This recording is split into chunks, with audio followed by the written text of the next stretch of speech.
Hello बच्चों, हमने प्राथमिक समूह और उसकी विशेषताओं का अध्ययन किया था। उसी में नेक्स्ट है आगे प्राथमिक समूह की आंतरिक विशेषताएं।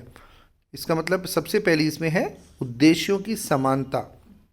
इसका मतलब है कि जो भी प्राथमिक समूह व्यक्ति के जीवन में होता है उन सबके उद्देश्यों में लगभग एक जैसी समानता नज़र आती है। वो हर चीज़ को लगभग एक ही दृष्टि से देखते हैं। जैसे एग्जाम्पल, दो मित्र एक दूसरे के साथ अगर साथ रहते हैं लंबे समय तक पड़ोस में या घर के आसपास, तो उनके जीवन में एक जैसा उद्देश्य देखने को मिलता है। दोनों लगभग जीवन में अपने एक जैसे हित को लेकर आगे बढ़ते हैं, एक दूसरे की मदद करते हैं। अगर वो एक साथ स्कूल में जाते हैं या एक ही क्लास में पढ़ते हैं तो वो तुरंत एक दूसरे की पूरी हेल्प करते हैं। घर के काम में एक दूसरे की मदद करेंगे, परिवार में भी दुख सुख में एक दूसरे की पूरी मदद करेंगे। तो इस प्रकार प्राथमिक समूह के सदस्यों में उद्देश्यों में समानता पाई जाती है। दूसरा, संबंध स्वतः साध्य होते हैं। इसका मतलब है कि प्राथमिक समूह का में जो संबंध है व्यक्ति के जीवन में, उनके उद्देश्यों की पूर्ति के साधन के रूप में वो नहीं होती। यहाँ संबंध अपने आप उनके जीवन में बनते हैं, अर्थात आपस में एक दूसरे के प्रति घनिष्ठता पाई जाती है। ऐसे संबंधों में बंधने वाले व्यक्ति एक दूसरे के बिना रहने की कल्पना भी नहीं कर सकते।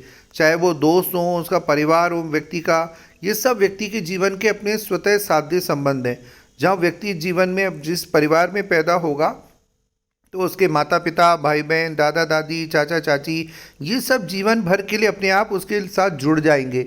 यहाँ व्यक्ति को कोई विशेष अपनी मेहनत नहीं करनी पड़ती। वो तो जिस परिवार में पैदा हुआ है और उस परिवार के सदस्यों के साथ उसके जीवन के संबंध आजीवन हमेशा बने रहेंगे, इसलिए उसके संबंध स्वतः साध्य होते हैं।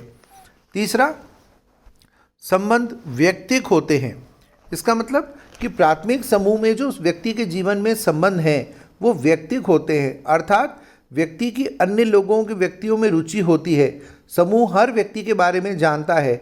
जैसे आज मैं किसी से भी पूछूं छात्र से क्लास में कि उसके माता पिता कौन हैं, उसके कितने भाई बहन हैं, तो वो तुरंत बता देगा कि मेरे दो भाई हैं हम, या एक बहन है, या मेरे माता पिता ये हैं, उनका नाम ये है, वो ये काम करते हैं।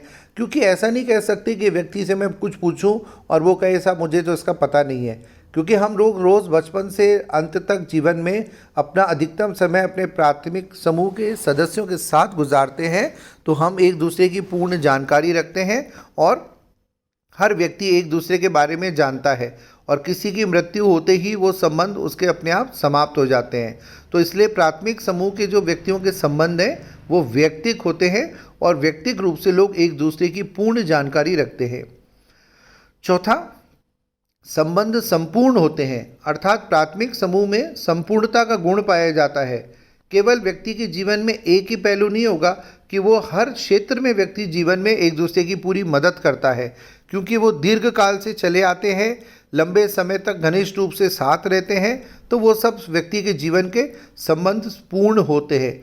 जैसे अगर मैं एक एग्जांपल दूं कि एक डॉक्टर का एक मरीज के साथ या एक विद्यार्थी का एक शिक्षक के साथ उसके जीवन का केवल एक ही पहलू से संबंध है।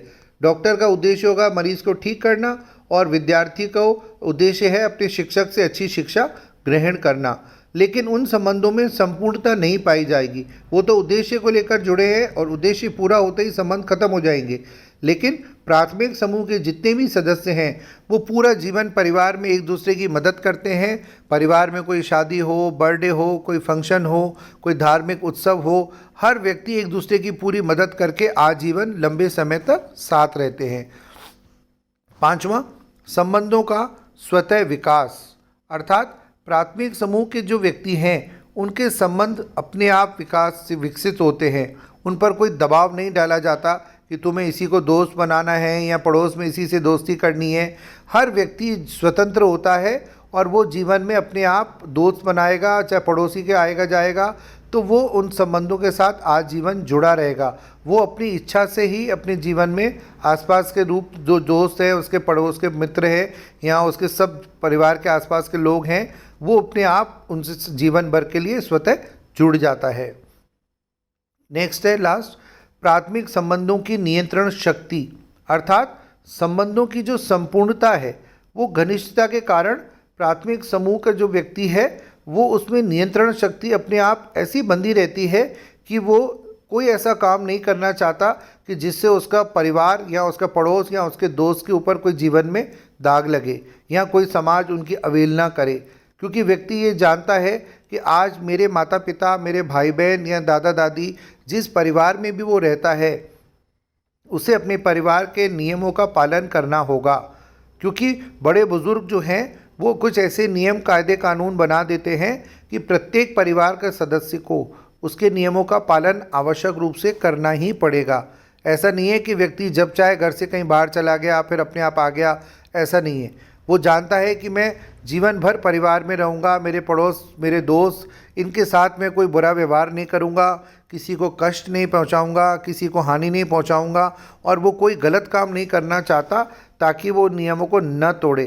तो इससे अपने आप पूरे प्राथमिक समूह के सदस्यों पर नियंत्रण बना रहता है और व्यक्ति आजीवन एक दूसरे के साथ लंबे समय तक व्यतीत करते हैं।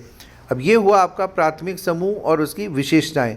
नेक्स्ट हम देखेंगे प्राथमिक समूह का महत्व। Thank you.